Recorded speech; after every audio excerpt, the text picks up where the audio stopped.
Amazon. I'm joined as always by my partner in crime and in life, Deborah Armstrong, Kitchen to Shelf. Hello.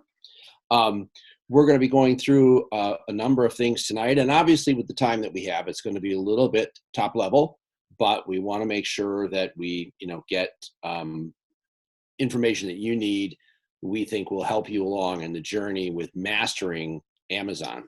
So let's take a look at what does Amazon mean? Well, basically, Amazon is a behemoth. It's the largest e-commerce site in the world, followed, of course, by Alibaba. But I don't think you're too worried about Alibaba tonight. You may be in the future, however. Keep that in mind. But basically, that's Amazon's position. Amazon's position also extends to generating sales of over $232 billion.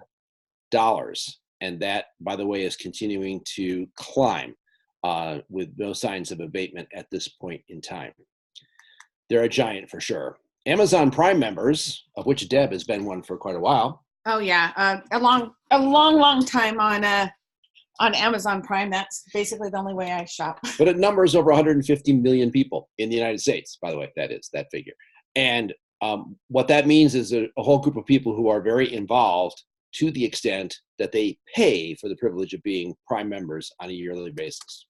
For those of you who may not know about what all the different things are that come with Prime, you should look that up, and it includes free shipping and all of those other wonderful goodies. Amazon is the world's largest retailer, if you consider e-commerce retail, and it is, after all, selling to consumers. It surpassed Walmart in the last year for dollar sales in the US, and more people shop on Amazon as a platform in a day than in all Walmart and Target stores combined. So because of that, we figured that Amazon deserves some special recognition. And also, we want to talk about Amazon and the role that it's going to play in your company and your company's growth. Now, real quick, I just want to just take a little sidebar here and talk to you about much of the research and much of the material that we're going to be talking about has been the result of a partnership between Next Level Marketing, Kitchen to Shelf, and Bobsled Marketing out of New York City. And Bobsled is an agency that specializes in Amazon, marketing through Amazon. Their typical client, it does in excess of $10 million a year on Amazon. Carrie Masters is their founder and CEO, and they're really specialized in helping companies to maximize the Amazon space, and in particular, working with consumer packaged goods companies who are well-founded in retail, but not necessarily in e-commerce and those differences. So that's what we're going to be talking about, and we're going to be also talking a little bit about some research that's been done recently where the Bobsled Marketing folks set up a platform called the Marketing Institute and Marketplace Institute. And the Marketplace Institute was a beta platform of which I was invited to participate in along with one other consultant and a dozen other branded producers to basically try to see if there was some ground that could be carved out for smaller companies to access the knowledge base, some of the services, and other things that Bobsled Marketing was doing that obviously the smaller companies wouldn't be able to afford the retainer for keeping an agency on.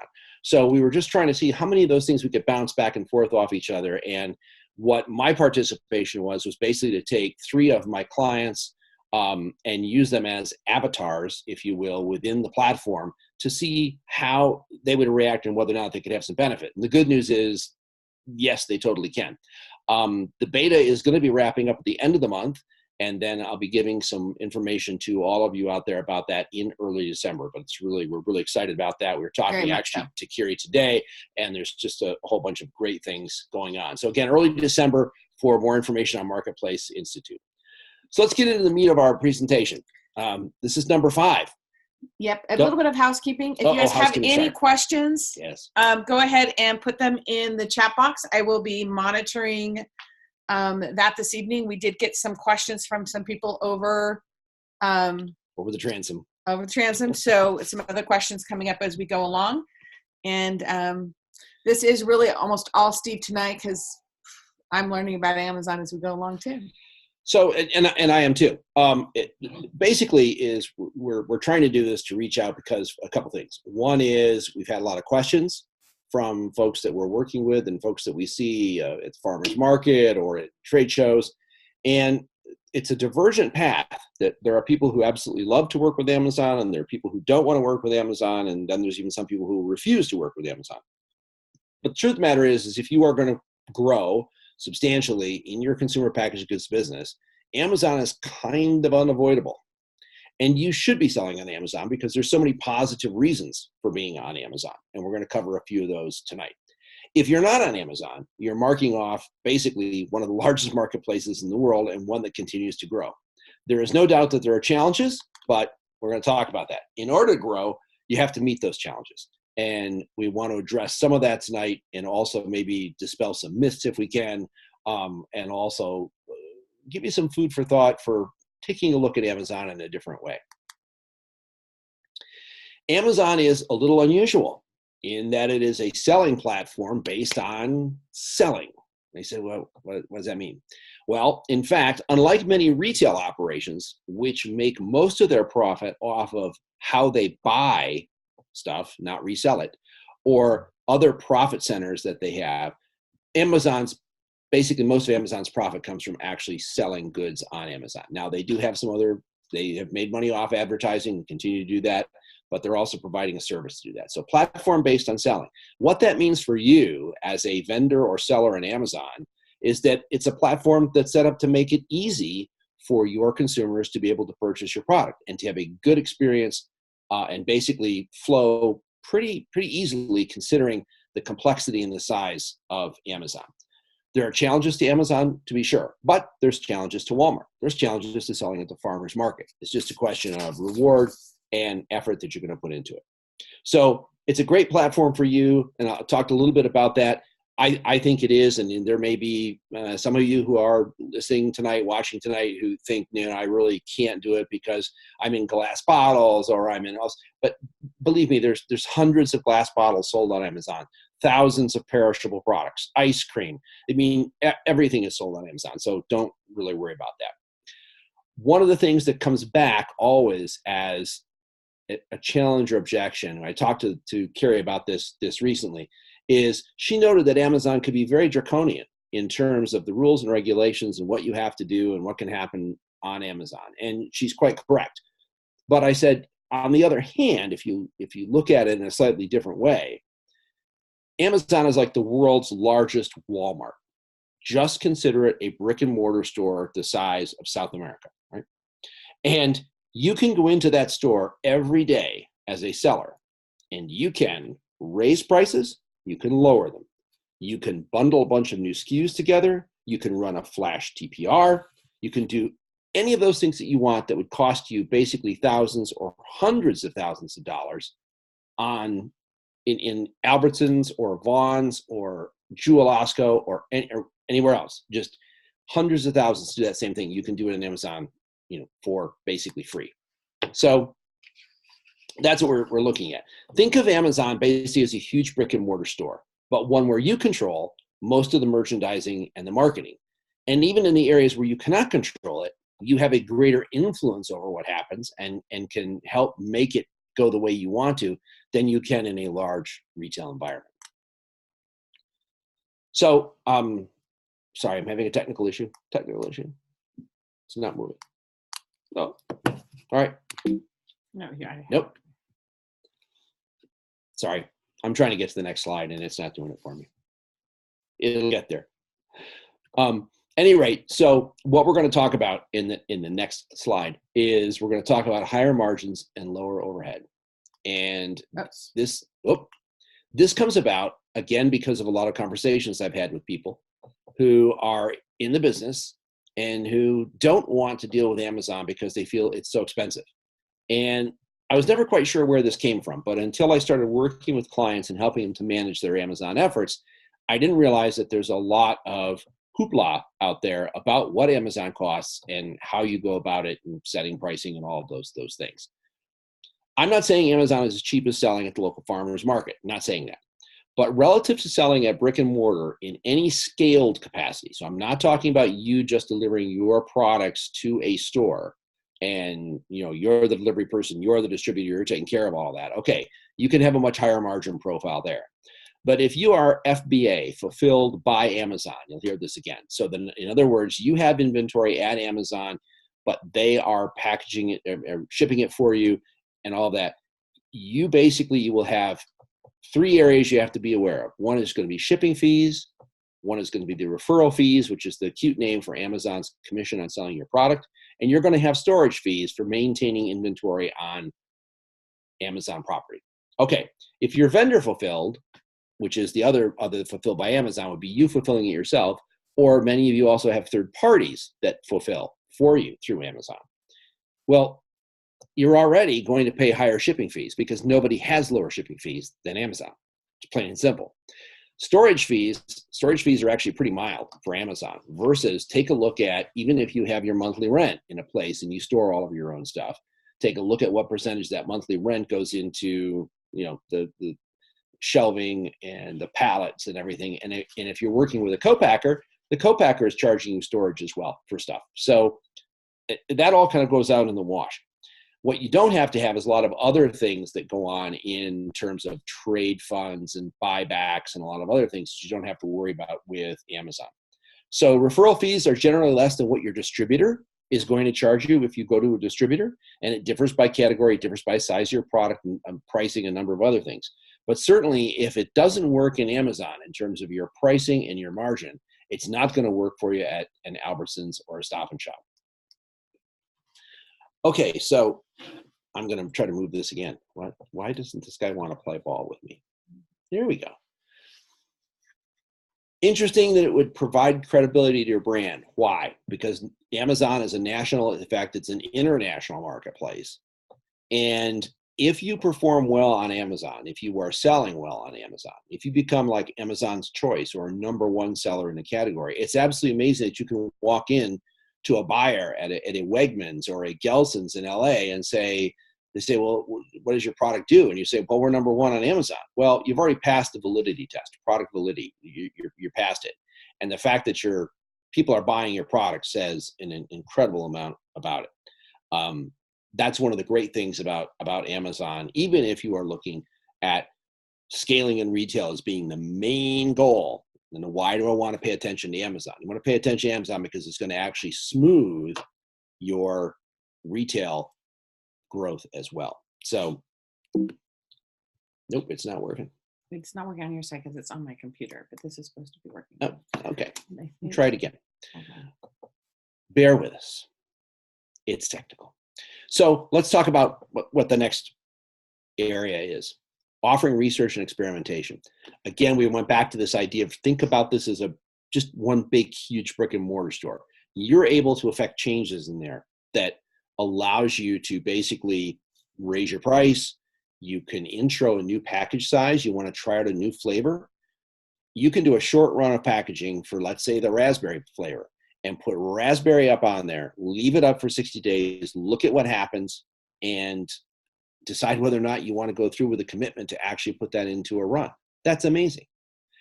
If you do pricing, you can do pricing on different sizes and hit different price points and test them 30, 90 days, 60, whatever it is you want to test it over to see whether or not that's actually going to have an effect on your sales. And you can measure it on a real-time basis through your dashboard. So the statistical size of Amazon makes anything that you're testing immediately credible. And to duplicate that at a store level, on a regional level even, would be just astronomical costs. And last but not least, it's the world's largest marketplace. Didn't we say that? Okay, why wouldn't you be on Amazon?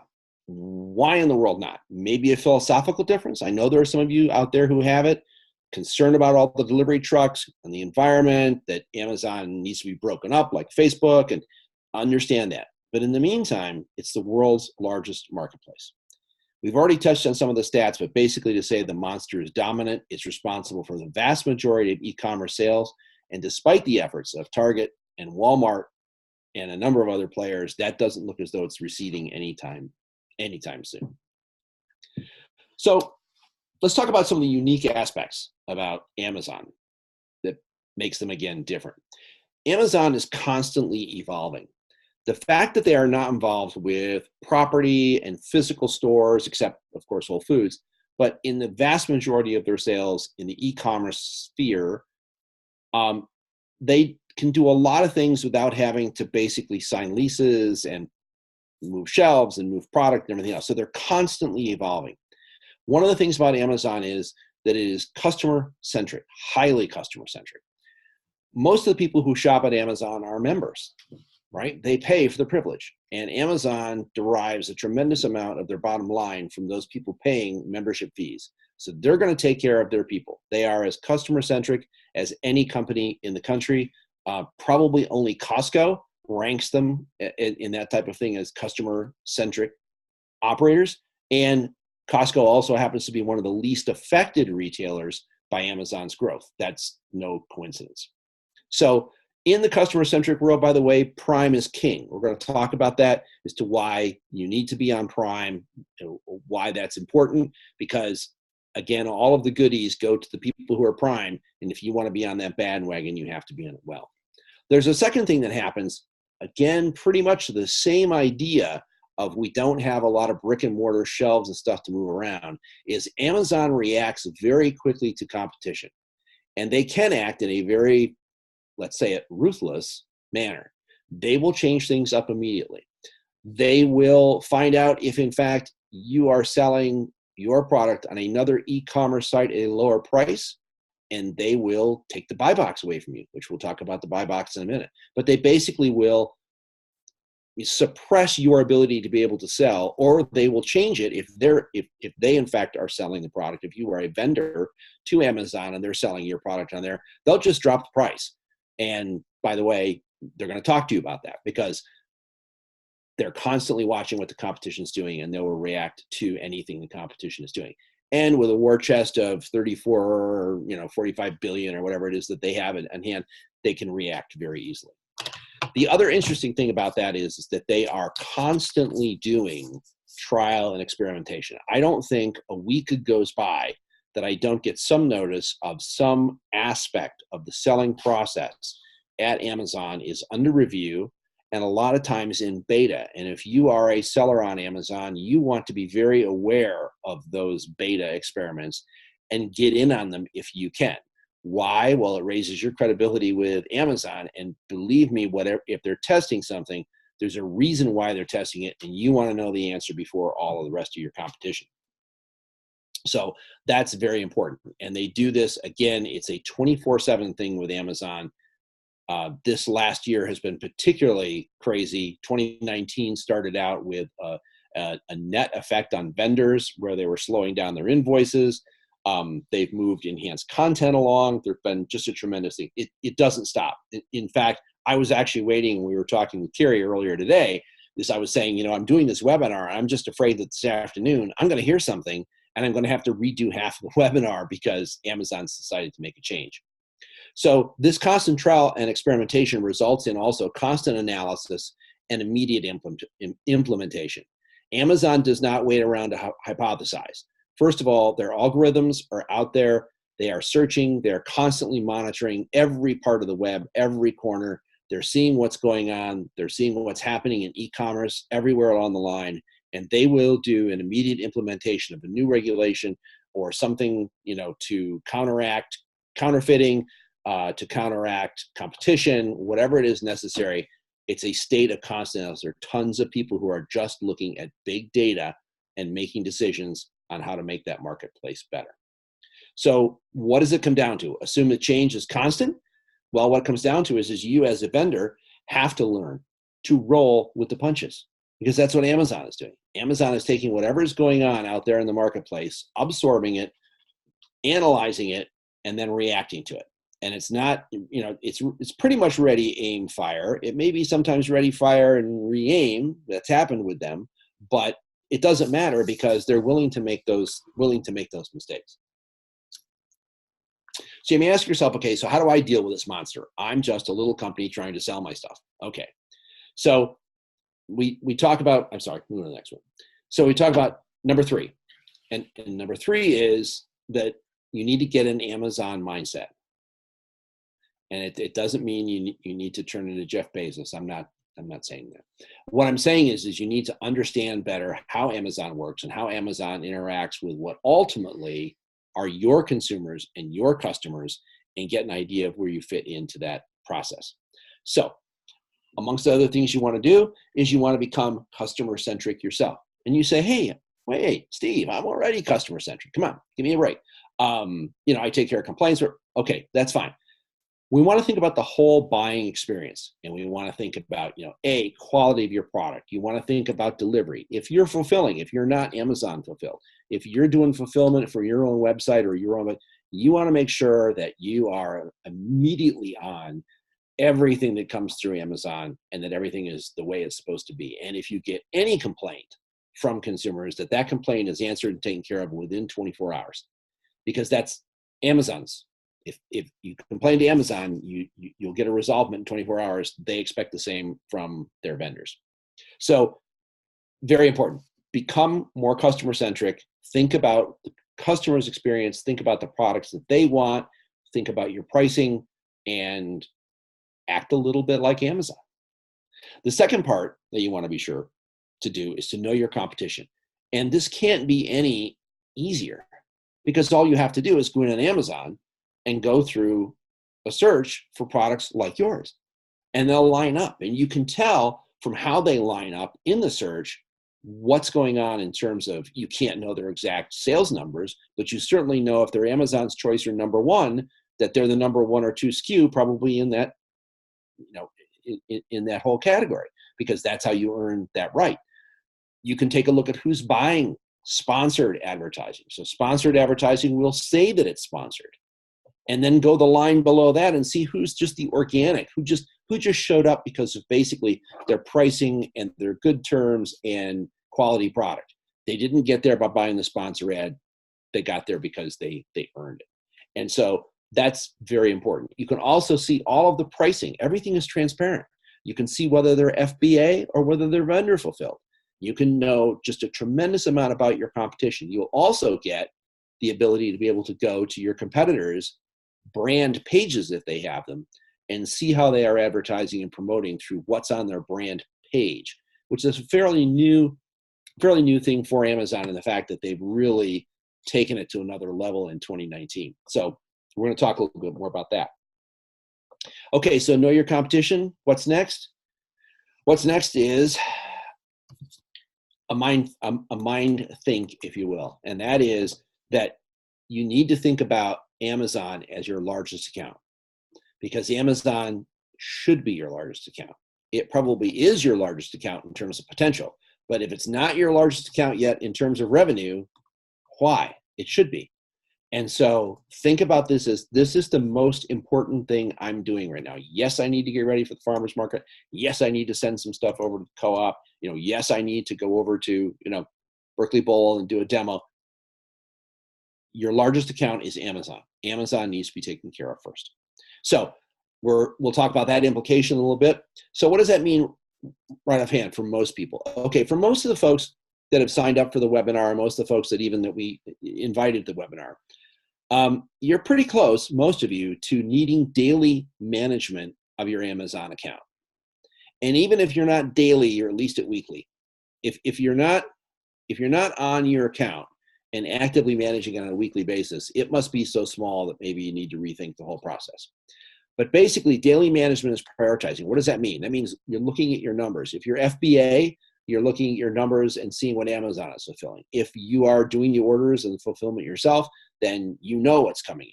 But you also want to look at what changes in keywords, what changes in competitive. So you should have a set number of things you look at. You should have a target competitor. You should have a forward competitor. You should have a cheap competitor. You should look at all those things at least on a weekly basis, but probably on a daily basis to see what changes. Because if you only look on a weekly basis, you may have someone who does a hot flash sale and they were already 5 days into it and have stolen a whole bunch of customers before you even know what's going on. So that's what we talk about. And then daily management doesn't mean you're spending all day on it. It just means you're checking all these things on your dashboard on a daily basis. And so that's a matter of prioritizing Amazon over other things. So the truth of the matter is you have to roll with the punches on this too. It's a different way of looking at it, something that most of us are not familiar with. we're familiar with the other side of the coin. We're familiar with receiving packages. We're one-day shipping. We're not used to doing that on the other side, and how that works. We're much more comfortable with looking at a store on a shelf, or selling it, to directly to the consumer at the farmer's market and talking about the product. So that's where we are with that. So you're talking about getting an Amazon mindset as you becoming customer centric. It's knowing your competition and taking a look at it, setting up targets, knowing who they are, where they are, what they're doing. The mindset, it's your largest account and needs to be treated that way accordingly. Daily management is probably what you need, weekly at a minimum. And you've got to be flexible. You've got to be able to roll with the punches. Right, Deb? You got it. So let's talk about number 2, sellers and vendors. There's a little confusion here amongst a lot of people, but in general, and again, this is in general, there's 2 types of folks on Amazon. Sellers are, you own the product, you sell through the Amazon marketplace. The other folks are vendors, and vendors are Amazon buys from you and sells. Okay, so let's talk about, last but not least, because I want to get them all up here, is FBA. We mentioned this before, Fulfillment by Amazon. And for most of you, it's probably where you want to be. And we'll talk about why in a minute. But vendors, sellers and vendors. Sellers and vendors, as Amazon has set the bar for each of them, was at one time, vendors were considered a more valuable asset because Amazon, although it was in the fulfillment business, didn't necessarily think that it wanted to be in the fulfillment business forever, and frankly wanted to do business with larger companies that could handle their own fulfillment and therefore be more profitable to them. And that model has kind of shifted. It shifted very radically this year when a number of things happened, starting with Amazon, in their buying practices with vendors, would send out monthly POs the beginning of the month for expected inventory requirements. And they basically short PO'd everybody, and some people worse than others. But if you were sending 1,000 units a month, all of a sudden you got a PO for 500 units a month. And this really caused a lot of problems with cash flow with people at the beginning of this year. And that really got resolved, but it kind of didn't get resolved because, in fact, they've not returned, most of the vendors have not returned to the levels that they were. They're basically on more POs, but smaller POs. And it's because Amazon wants to be able to better manage inventory and manage selling. And if you're doing your own selling, of course, then you probably also had a little bit of up and down depending upon how Amazon was dealing with pricing and the buy box and other things during the year. So you want to be cognizant of that. Sellers, on the other hand, in 2019 have gotten most of the advantages that Amazon has introduced. This includes brand registry, which is where you trademark your product and it helps to protect you against fraudulent sales on Amazon. But it also allows you to do something else, which is even cooler, and that's to get your own company page.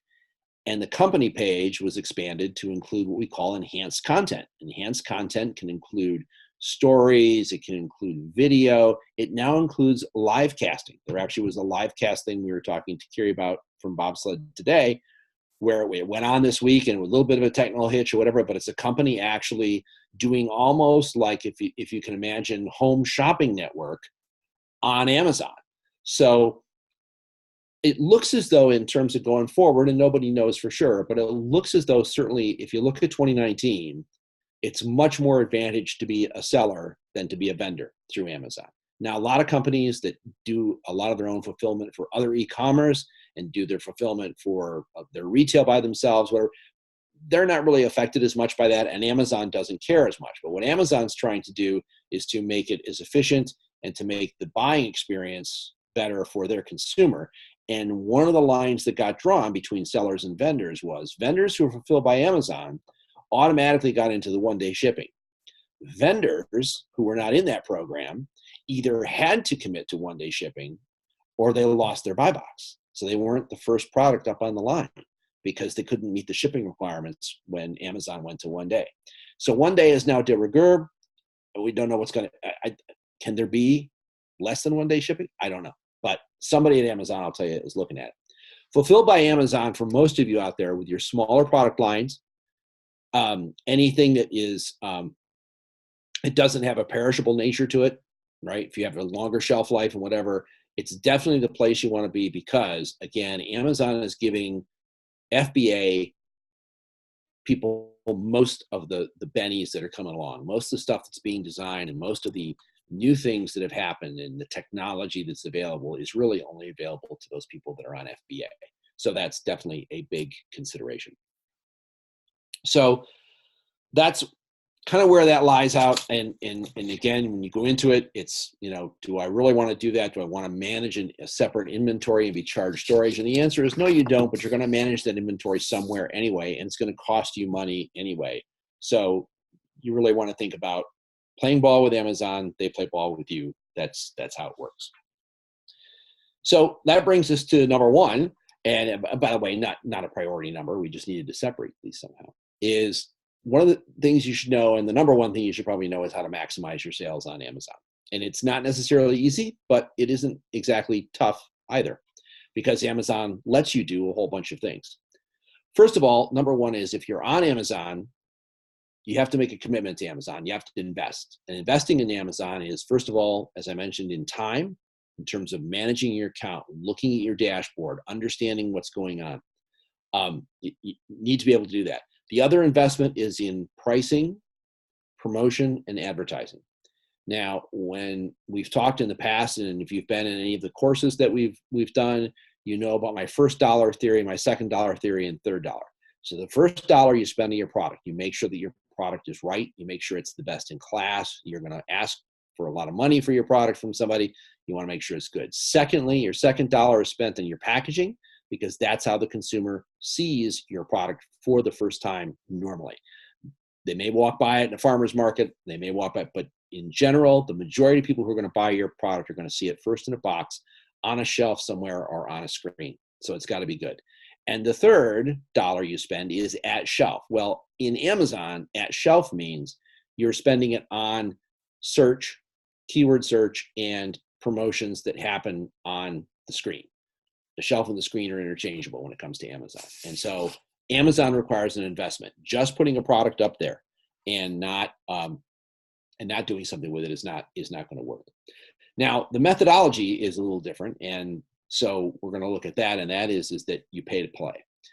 Amazon benefits you if you benefit Amazon. So the two things are, one, your stuff has to sell, and it has to sell well. And secondly, you have to put money into advertising and promotion in order for Amazon to give you and allow you to do things on the platform. But there is so much to do at this point with enhanced content, with just advertising and how advertising works. So we'll talk about that real quick, which is understanding a little bit more about keyword search. And keyword search is, as you know from you doing it yourself to try to find things, is when you start out with Amazon, and you put a product on there, Amazon has a whole bunch of, based on your category, based on your product description, based on your size of the package, like, how many units are in a package or case or whatever.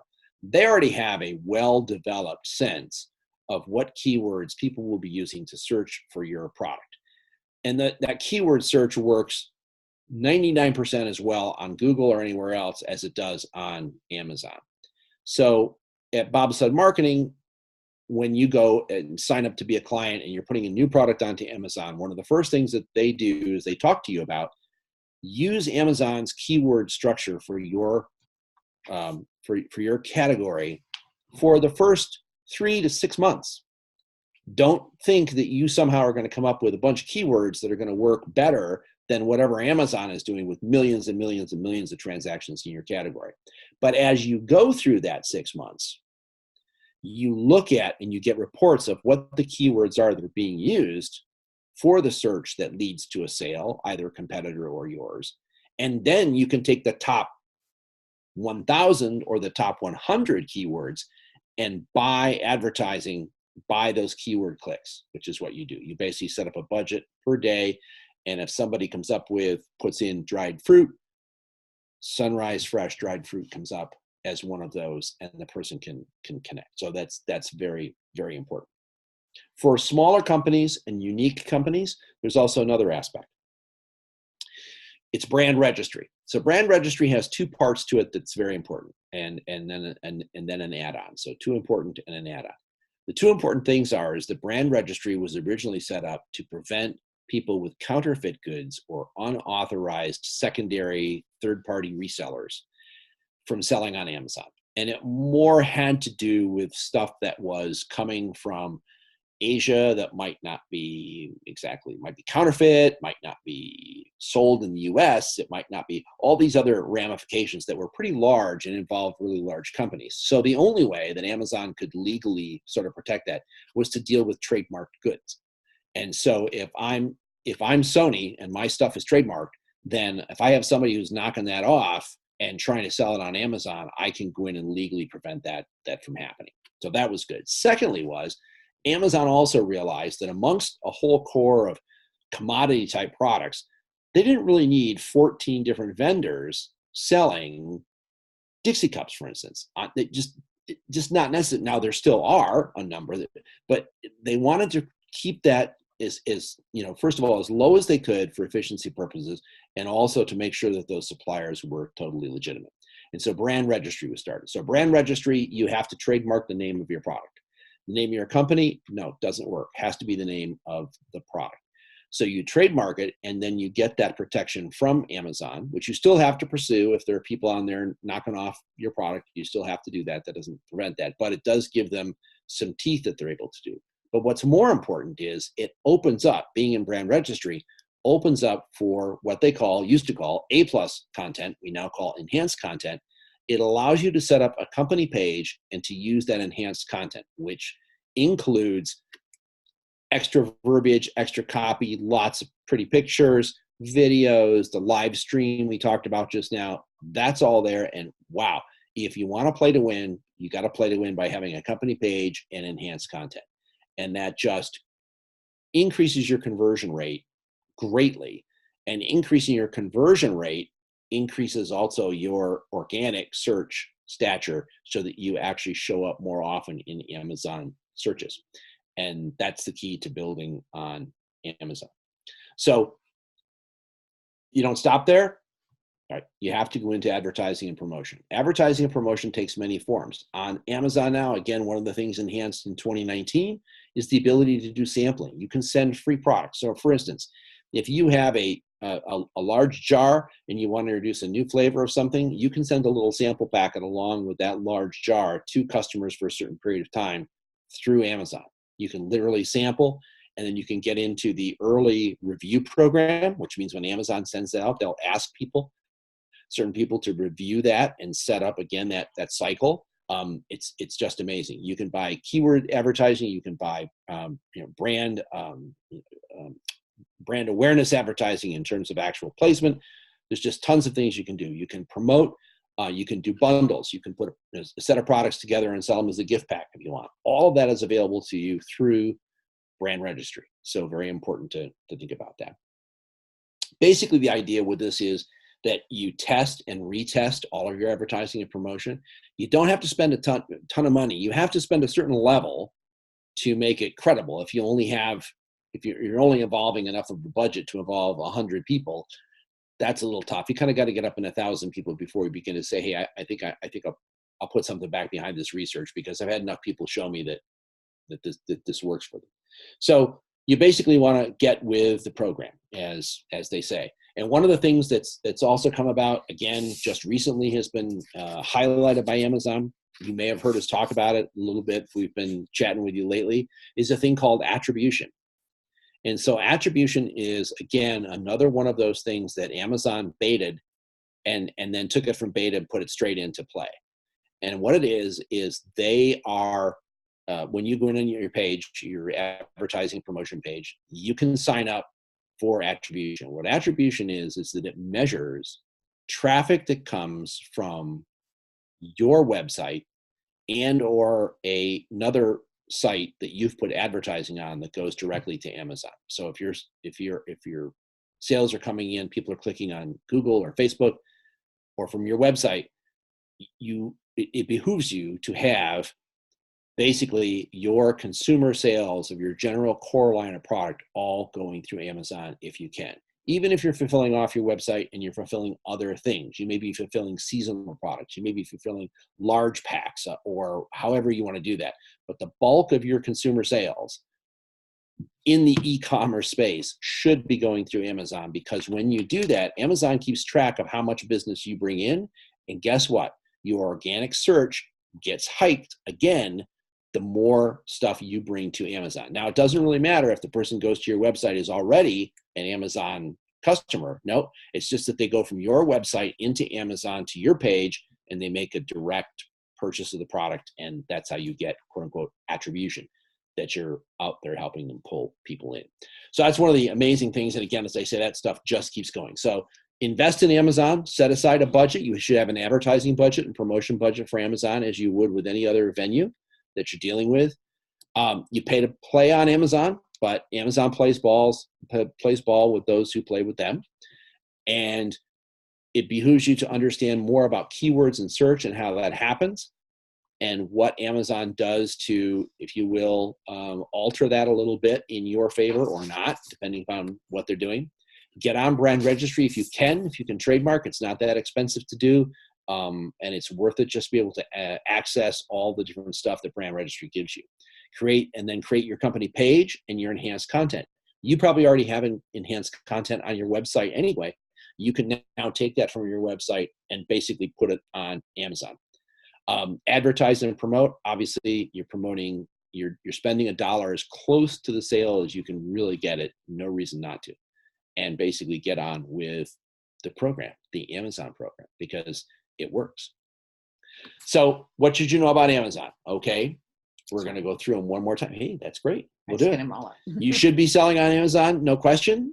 And if you still don't think you are, okay, fine. I tried to give you the best we could. Amazon is constantly evolving. Don't be afraid of it. Roll with the punches. They're going to do that. That's not going to change. We don't know what's going to happen, but if 2020 is anything like 2019, you just have to get used to it. That's what happens. Change is constant. Get an Amazon mindset.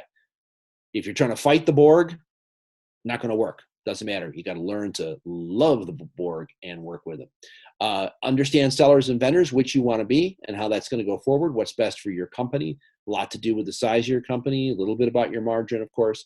And then you want to maximize your Amazon sales. You want to pay attention to it. You want to get into managing it at the very minimum on a weekly basis, but probably on a daily basis moving forward. And so those are the things we think at this point that are important about being on Amazon. They're not the last thing, by the way.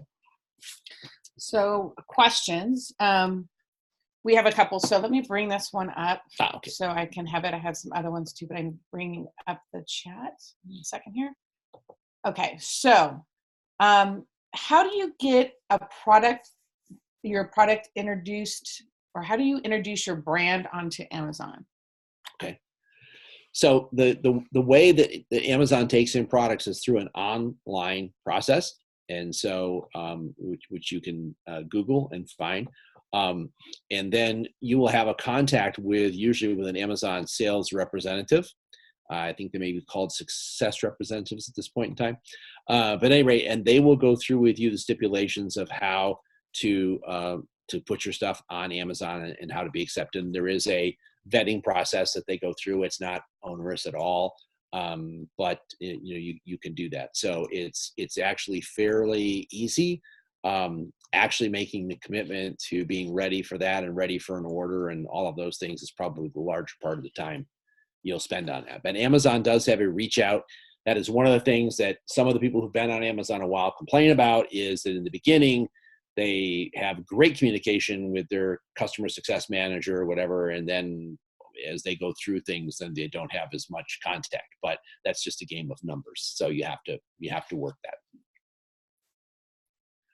How do I make sure that I have the best price on Amazon? Because I know the person, this is one they sent earlier today. Right. So for those of you who, this is a little bit different. So for those of you who are basically managing all of the sales on Amazon and you don't sell to KeHE or UNFI or any other third-party groups like Thrive or Oh My Green or any of those, you won't have a problem with it because the pricing you have on Amazon is going to be the best pricing in Amazon's, if Amazon's looking, that they're going to find, because that's your price. The issue comes if you sell to wholesalers or to third-party people, or you are listed with a distributor like a national distributor like a KeHE or UNFI, where you are in the catalog. And if a person wants to, or an organization wants to purchase your product and take a very, very slim margin, they can price that product and sell it cheaper on Amazon than your listing. That's the first thing.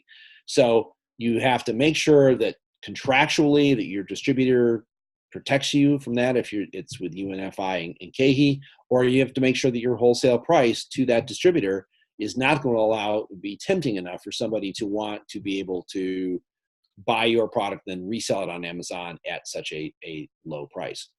The other way to protect, and this has become, again, in the last couple of years, become more of an issue, and I think it's going to be an issue going forward, is you have two big players, Walmart.com and Target.com. And one of the ways that Walmart.com, at least, wants to disrupt the e-commerce chain of Amazon is they want to sell stuff at lower prices. So you have to be careful about selling to Walmart in the fact that you don't want the stuff showing up at a lower price. So how do you do that? Well, first of all, is you make your wholesale high enough that if you know, or your broker, your Walmart broker, if you're working one, you should know what the markup is going to be in your category, and you establish a wholesale price that protects that. If you sell as a vendor to Walmart.com or Target.com, meaning you're not controlling the inventory and any of that, then you don't really have any protection at all, because Walmart can, in fact, and has recently lowered prices on items and taken it out of their margin, not out of your margin, not in a negotiation like, hey, we need to get this down to $9.99. We're talking about they own the product, they bought it from you, they can sell it for whatever they want to, they just simply lower the price to try to move it. And that's where the problem comes in, because Amazon will see that. Now, if you're not a large player, probably nothing is going to happen. I mean, that's just, and the chances of you being singled out for that are very, very low. The problem is the punishment is very, very high. Amazon can either discontinue you, they can lower the price, and when your next PO comes in, if you're a vendor, your next PO comes in, there's going to be deductions. There's all kinds of things that can happen with that. So, but it's basically just making sure, as long as you make sure that your wholesale price is at a certain level, and you don't change that and give somebody a super duper bargain somewhere, the possibility of that stuff showing up, unless you're a major player, is pretty small. And then we have another question on what about frozen items? How do they deal with shipping on frozen? You said, fresh produce and stuff. What about frozen? Is there a way to? Right. So again, most of the stuff that is happening has been on stuff that has not quite so perishable and a longer shelf life. But particularly ever since Amazon's gotten involved with Whole Foods and purchased Whole Foods, there's been an upsurge in how they handle fresh and how they handle frozen products. So there's two ways, and basically is a lot of the frozen products is handled through some major third-party distributors, and the third-party distributors are set up to basically take your product and it's sold, again, through Amazon. And this is going to change as to the size of the company as to how this happens. You can also do vendor fulfilled, which means if you're frozen and you want to pack it and you want to put the dry ice in it and send it out, not a problem. That works for them. But basically within their own organization, they're very hesitant about taking in those types of products, because they just don't want to have the possibility of the loss, and they don't certainly want to have a vendor managing that inventory, because of the fact that if something goes wrong, there's melted ice cream all over the place. So that's it on the questions. Yeah. Anybody else have anything else while we're out there? You can hit the chat button, or I don't. Oh, actually, there was another one that came in earlier. Oh. So it's like the Oh, yeah. Like, what is, they always talk about the buy box. The buy box. And what does that mean, and how important is it to get in there? In an Amazon page, if you just go to an Amazon page, and you do a search for, let's just say, TVs, well, that's probably crazy, but at any rate, you'll get, if you put in 55-inch TV, you'll get a listing on the page, and the first thing that's going to appear on the page is going to be a sponsored ad that's at the top with manufacturer. And probably for TVs, I'm going to guess, I haven't looked, but it's probably going to be a company page rather than a product page, because they want you to go to the company page first. Just get you off anything that has competition and get you over to their company page. But in general, for whatever the description are, you'll find that there's, let's say, 3 products across, 4 products across, depending upon the size. And the one that appears in the first line below the sponsored advertising. So it's the first product that you can actually, that there's a little button that says buy or cart, right? That's the buy box, and that's the one you want. And the rankings that go into buy box, we could do a whole webinar on, of how it's determined where you are in the buy box. But the basically is first of all, prime. If you're not prime, you're not eligible for prime, you're not going to be in the buy box. Not going to happen. If you are lowest price, you have a higher degree of certainty of being in the buy box, because usually they'll rank it by price, particularly if all your competitors, like in the case of TVs, for instance, is all third-party vendors of some kind. So, it's Roy's TV House, Bennett's TV House, whatever, and again, those factors will come up. They will also measure other things for your ranking, which includes, but to a much lesser extent, customer complaints, shipping policies, and return policies. It doesn't matter as much as pricing is still number one. Well, prime is number one. Pricing is number two. You'll often find a prime product actually costs more the thing. But the buy box can also, again, be taken away from you for a whole number of reasons. And one of those is if your product is showing up in other e-commerce sites at a lower price for the same product. And one of the other follow-ons to that question was, do people in fact have products that are Amazon specific? And the answer is yes. Amazon, for those of you who are already on, but Amazon has its own numerical coding system like UPC, only they're called ASINs.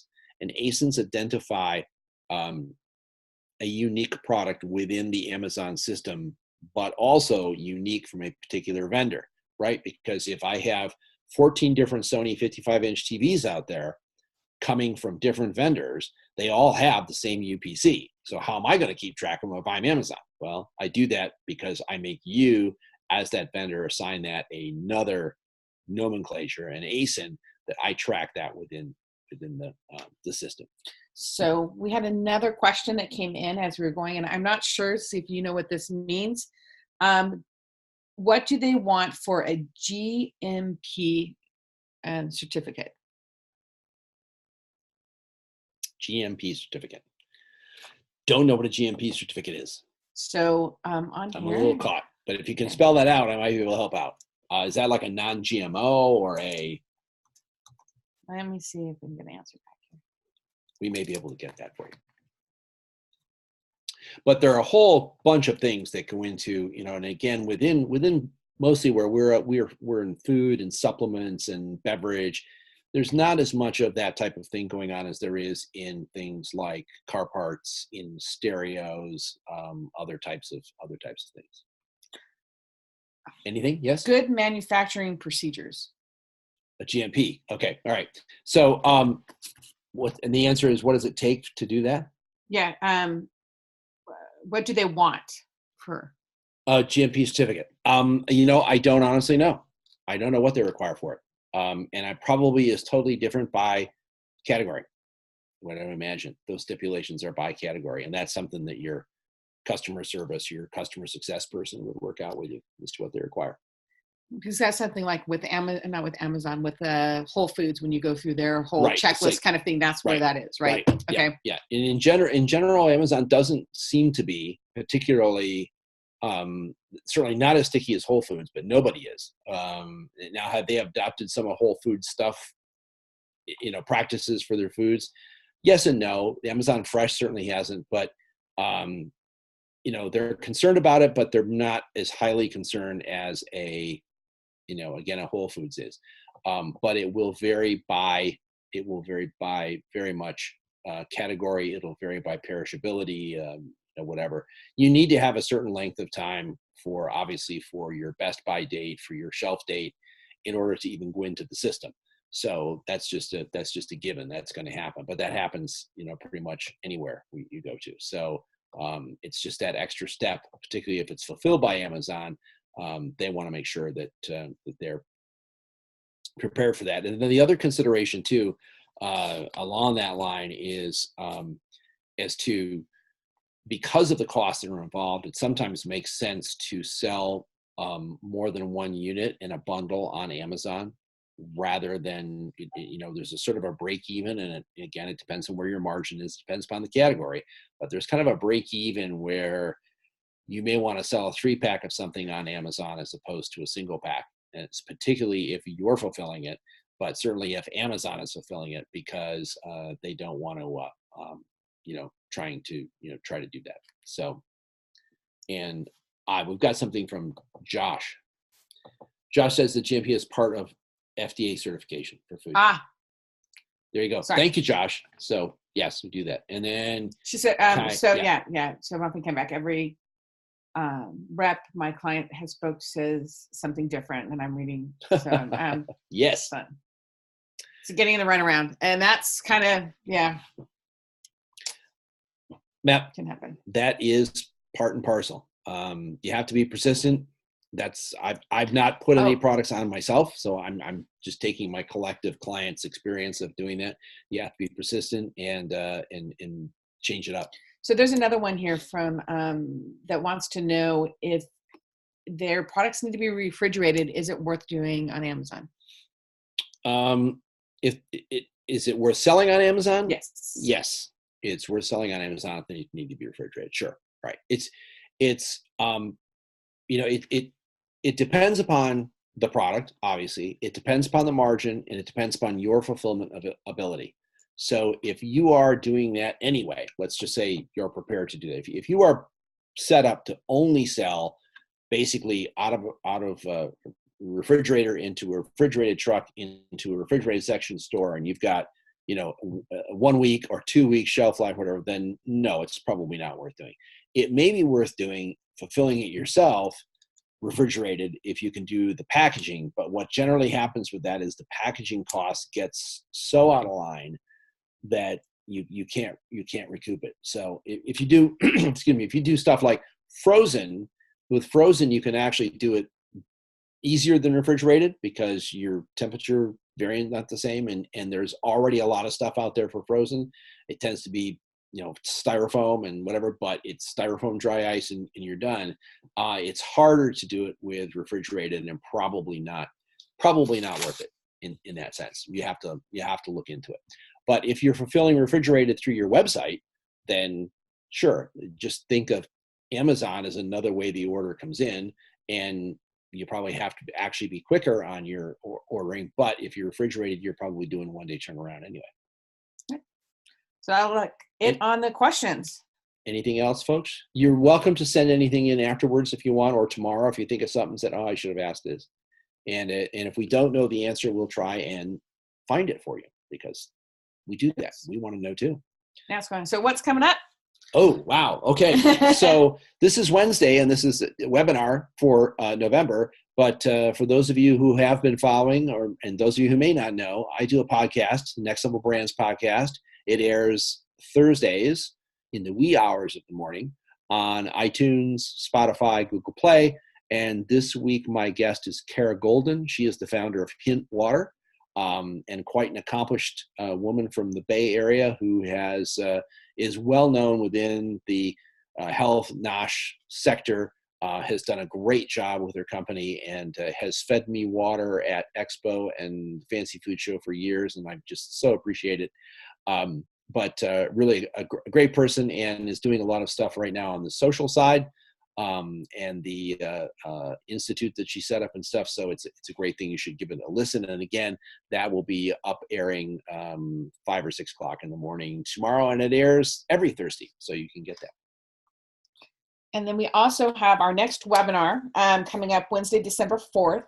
And this one is 2020 Vision. And what we're doing is setting up for one of our clients a couple years ago. We set up a kind of template to look at your goals and break them down, and really for those that are in packaged goods. So looking at all the different areas, sales and marketing, kind of operations and production, so you can kind of set goals for there. I'm actually leading that one mostly. It's a growth plan as opposed to a boring, snoozing Right. old business plan, or worse yet, an investor deck that you have to do. So it's not that. It's really more about planning for 2020, where you're going to be next year when we have this little get together. So that'll work. Yep. And then also, what's up is still in process, but coming, is Ready for Retail. Those of you who have participated or knew about our pilot class in the summertime is we've taken the 8-week class, which several of you were very dedicated to. And from the feedback that we got, we've now chopped that up into 32 modules and easier to digest. And that's going to be available. We are in the process, because this will all be available online modules that you can go to that are recorded. We have to actually do all of that production. Okay. And that's what we've been involved in for a few weeks. And it looks like it's going to be a few weeks more. So it'll be fun though. Taking those, what we thought was going to be a really easy thing is a little more time consuming than we thought, but it's actually a lot of fun. So we're working on those. And then we also, we're doing our 2-minute Tuesdays. So that's actually my little thing that I'm doing. Yep. And really taking what I'm going to start doing is kind of we're doing the monthly podcast and kind of a lead up to that for the webinars. So kind of a lead up for that. They're quick 2 minutes, usually try to make them packed full of information. So nice kind of little weekly, I wouldn't say motivational, but informational. Yeah. Tips and topics on it. So anyway, I want to thank you folks very much for being with us. If there's anything you can do to assist you, we try to help out. Kitchen to Shelf as our educational arm of Next Level Marketing, and we do, again, classes and coaching under that umbrella. We're going to be talking about the master class and Launchpan as well, which should be a lot of fun. And then if you're interested in one-on-one consulting or advising, coaching, we work with a distribution plan to help you basically map out where you're going to go in retail, support any new product launches that you might have, and then overall business planning for your small CPG firm. Thank you all. We went a little over this time, but we had some great questions. So looking forward to having you again. It looks like we wanted to see. Do we have something else? And if you have anything in the meantime, or think of something tomorrow, by all means, just send an email. It's steve@nextlevelmarketing.com. It's deb@kitchentoshelf.com. And of course, that's kitchen2shelf.com. And we will get to it. Looking forward to it. Thank you, guys. Thanks so much. We'll see you later.